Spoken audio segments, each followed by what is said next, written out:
Appa, this interview is going to be explosive.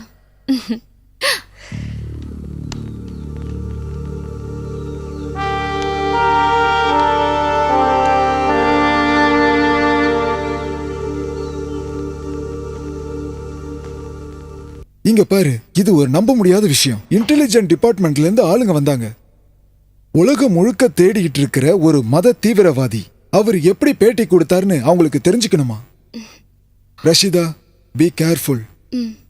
எப்ப வேணாலும் police விசாரிக்க வரலாம். So what, sir? போலீஸ் அவங்களோட வேலையை கரெக்டா செய்யாதால காசிம் அப்பாஸ் மாதிரியான தீவிரவாதியை கண்டுபிடிக்க முடியல. நாங்க எங்க வேலையை கரெக்டா செய்யறதுனால காசிம் அப்பாஸ் மாதிரியான தீவிரவாதிகளை கண்டுபிடிக்கிறோம். It's my duty. மறைஞ்சிருக்கிற ஆளுங்களையும் உண்மைகளையும் வெளியில கொண்டு வரது தானே சார் ஒரு பத்திரிகையாளரோட கடமை. I'm right sir? ஜஸ்ட் ஒரு முன்னறிவிப்பு கொடுத்தேன், அவ்வளவுதான். Well, keep up this spirit. You can make wonder. Thank you sir.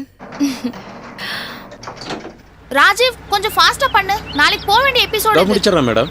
Gopal, அந்த லைட்டை கொஞ்சம் தள்ளி வை. இந்த சீன் எத்தனை ஷாட்? ஒரே ஒரு ஷாட் தான், அதுக்கு மேல எடுக்க டைம் இல்ல. இந்த எபிசோட் நாளைக்கு எடுக்கணும், உனக்கு தெரியாதா? ஹாய் ரஷிதா. ஹலோ, பிஸியா இருக்கியா? இல்ல இல்ல. உன்னோட ப்ரோக்ராம் பல பேர் தூக்கத்தை கெடுத்ததுன்னு கேள்விப்பட்டேன். எப்படி சொன்னாரு? நான் இப்பதான் பாத்துட்டு வரேன். இன்டெலிஜென்ஸ் டிபார்ட்மெண்ட்ல இருந்து விசாரிக்க வந்திருந்தாங்க. ஒருவேளை உன்னை கூட விசாரிப்பாங்கன்னு தான் நினைக்கிறேன். இது வரைக்கும் யாரும் வரல. Be careful. டெரரிஸ்ட் இன்வால்மெண்ட்டுங்கிறதுனால போலீஸ் கொஞ்சம் அதிகமாக அலர்ட்டாக இருப்பாங்க. நீ காசிம் அப்பாஸ் எப்படி காண்டாக்ட் பண்ணேன்றது தெரிஞ்சுக்க தான் அவங்க ரொம்ப ஆவலாக இருப்பாங்க. வந்தா பாத்துக்கலாம். இந்த மாதிரி போலீஸ் என்கொயரி எல்லாம் நம்ம ப்ரொஃபஷன்ல சகஜம் தானே. Let us see what's happening. Madam அந்த ஃபீமேல் ஆர்டிஸ்ட் பட்டு சாரியை மாத்திட்டு வெள்ளை சாரி போட்டுக்க சொன்னா போட்டுக்க மாட்டாங்க. போய் ஏதாவது பண்ணையா போயா. புருஷன் இறந்த சீனுக்கு அடுத்த சீனு, அந்த சீன்லயும் பட்டு சாரி தான் கட்டுவேன்னு சொன்னா நீ போய் அந்த பொம்பளை ஏதாச்சும் சொல்லி அட்ஜஸ்ட் பண்ணு. டைம் வேஸ்ட் ஆகுது பாரு. Okay madam. என்ன உன்னோட சீரியல்ல புது கிரைம் மிஷினா? ஓ, என்னத்த சொல்ல, ஒரு புது இறக்குமதி ஆந்திராவில இருந்து. மெகா சீரியல்காரங்களோட கஷ்டம் உனக்கு தெரியாது. ஓ, இவ்ளோ கஷ்டப்பட்டு உங்களை யாரும் சீரியல் எடுக்க சொன்னா? ரஷிதா, இந்த சீரியல் எல்லாம் இல்லைன்னா நடுத்தர வர்க்கத்து பொம்பளைங்க எப்படி டைம் பாஸ் பண்ணுவாங்க சொல்லு. Madam, shot ready. இதோ வந்துட்டேன். இந்த பிஸியெல்லாம் முடிச்சிட்டு நான் வரேன். ஏதாச்சும் டெவலப்மெண்ட்ஸ் இருந்தா நீ எனக்கு ஃபோன் பண்ணு. Okay okay okay. ஆர்டிஸ்ட் கூப்பிடுங்க. சரி மேடம்.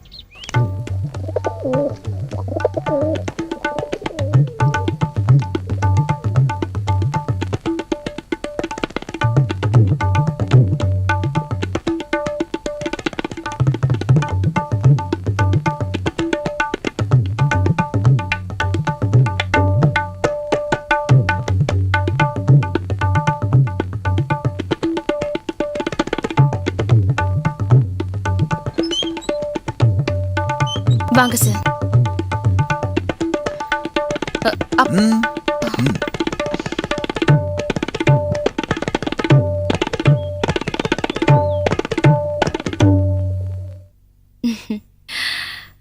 அப்பா, this is Mr. Anand, Assistant Police Commissioner. Hello. Good morning sir. Good morning. நான் உங்களோட தீவிர ரசிகன். சைலண்ட் அண்ட் மிரர் உங்களோட எல்லா கேசட்டும் கேட்டிருக்கேன். Any help sir? Yes, it's official. Rashida கிட்ட சில விஷயங்களை கேட்டு தெரிஞ்சுக்கலான்னு வந்திருக்கேன். Oh, okay, carry on. Please come, sir.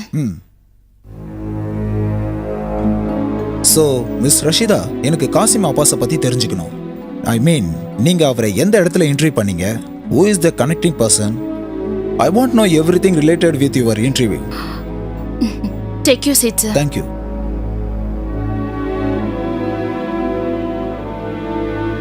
காட்டுக்கு நடுவுல இருக்க நதிக்கரையில தான் இன்டர்வியூ நடந்துச்சு. எங்களோட கண்ணை கட்டி தான் அங்க கூட்டிட்டு போனாங்க. சோ என்னால கரெக்டா அந்த இடத்த சொல்ல முடியல. யாரு மூலமா நீங்க காசிம் அப்பாஸை பார்க்க போனீங்க? Sorry sir, it's my professional secret. பத்திரிகைக்காரங்களுக்கு இன்ஃபர்மேஷன்ஸ் கிடைக்க பல காரணங்கள் இருக்கும் sir. Kasim Abbas is the wanted criminal. அவங்க இயக்கத்துல சம்பந்தம் உள்ளவங்கன்னு நினைக்கிற யாரை வேணாலும் எங்க கஸ்டடியில எடுக்க முடியும். ஆனா நான் உங்க ப்ரொஃபஷனல்ல தலையிட விரும்பல. எனக்கு தேவை முழு டீடைல்ஸ்.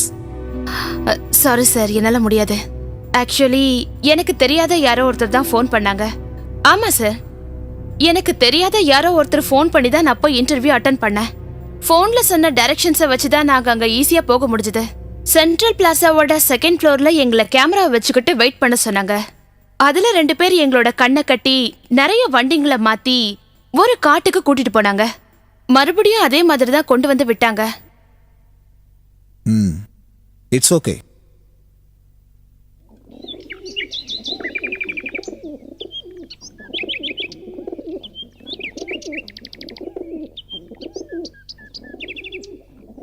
உங்களை கூட்டிட்டு போனவங்களை உங்களால அடையாளம் காட்ட முடியுமா? Definitely sir.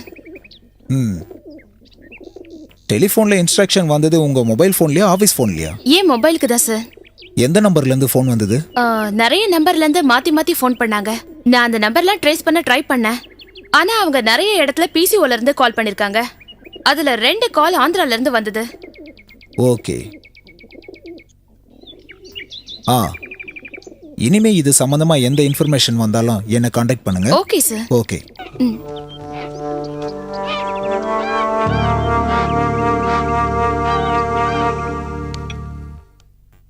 உண்மையை சொல்லணும்னா என் பொண்ணோட இதுக்கு முன்னாடி இவ்வளோ அதிக நாள் நான் இருந்ததே இல்லை. எப்பவுமே டிராவலிங், கன்சர்ட்டு, ரெக்கார்டிங் இப்படியே இருந்துட்டா. இனி அவளுக்கு கல்யாணம் பண்ணி புருஷன் வீட்டுக்கு போகக்கூடிய நேரமும் வந்துடுச்சு. இதுக்கு நடுவில் நான் அவளோட இருக்கிற எனக்கு கிடைச்ச கொஞ்சம் டைம் தான் இது.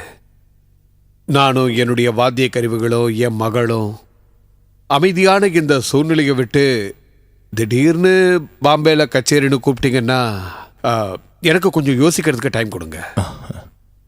ஒரு ஃபோன் கூட பண்ணாம இந்த விஷயத்தை பத்தி நேராக உங்ககிட்ட சொல்லணும் தான் நாங்கள் இங்கே வந்தோம். இது எங்க விருப்பம் மட்டும் இல்லை, இந்த ஃபெஸ்டிவலில் நீங்களும் கலந்துக்கணும்னு நாராயண்ஜியும் விருப்பப்படுறாரு. நாராயண்ஜி எனக்கு நல்லா தெரியும். நான் அவர்கிட்ட சொல்கிறேன், நான் ஒரு மெசேஜ் வேணா அனுப்புகிறேன். அடுத்த ஃபெஸ்டிவலுக்கு இன்ஷா அல்லாஹ் நான் கண்டிப்பாக வரேன். இவ்வளோ ஃப்ரீயாக உங்ககிட்ட பேச முடியும்னு நான் நினச்சி கூட பார்க்கல. நான் ஒன்றும் பிஸி மேன் இல்லையே, ஐ எம் டோட்டலி ஃப்ரீ. அப்போது நாங்கள் கிளம்புறோம். வாங்க. मेरा नाम आलिफ हसन, आप याद रहेंगे ना? जरूर यात्रा रहेगा.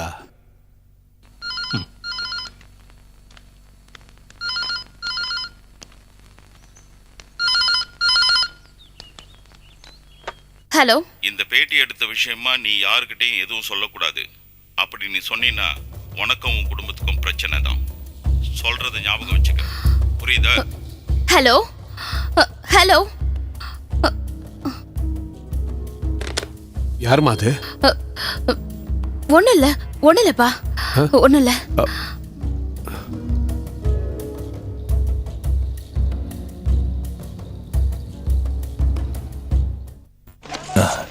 ரஷிதா, எங்கம்மா போற? இதோ இதை எடுத்துக்கோ. உன்னோட வெள்ளை கைக்கு இந்த கருப்பு வளையல் ரொம்ப அழகா இருக்கும். நான் வளையல் கேட்கலையே. என்னோட அன்பளிப்பா வச்சுக்கோ. நீ கையை காட்டு, நானே போட்டு விடுறேன். ஏன்பா இங்கிருந்து புக் எங்க?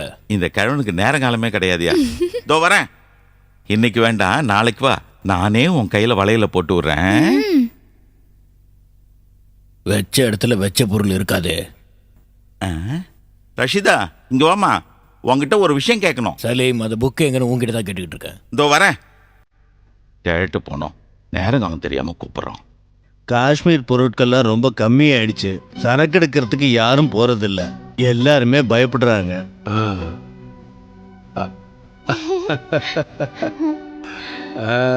வாமா, ஐயாவோ உனக்கு யாரும் தெரியுதா? இந்தம்மா, அதை கூட பார்க்கலாம்.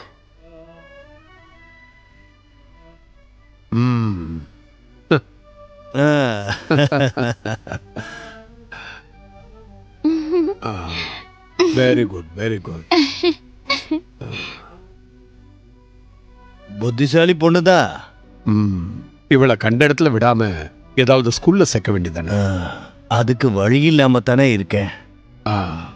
அதை பத்தி நீங்க கவலைப்படாதீங்க, யோசிச்சு ஏதாவது செய்யலாம். இந்த காலத்துல படிப்பு இல்லைன்னா குழந்தைங்களோட வாழ்க்கை வேஸ்டா போயிடும். இதுல அதிகமா இருக்கே. பரவாயில்ல, இருக்கட்டும், அந்த பாக்கெட்டை கொடு. எங்களுக்கு உதவி பண்றதுக்காகத்தான் நீங்க இதெல்லாம் வாங்குறீங்கன்னு எனக்கு தெரியும்.